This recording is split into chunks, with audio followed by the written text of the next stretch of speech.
Maaga pa mga kabalasik. Medyo abala tayo sa kabilang farm. Kaya ito, hindi ko masyadong nalilinis na yung aking kubo. Napakasukal na oh. Kailangan na magsilab ako. Oh. Yung aking sagingan eh, napakasukal na rin.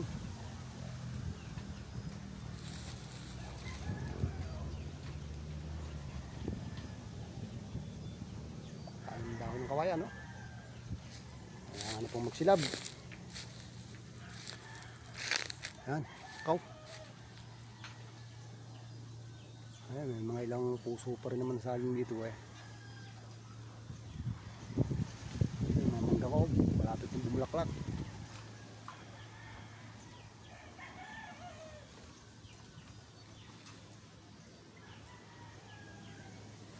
Dami no, dami ng kawayan. Magsilab na. Kalmado na hangin, masisilaban ko na to.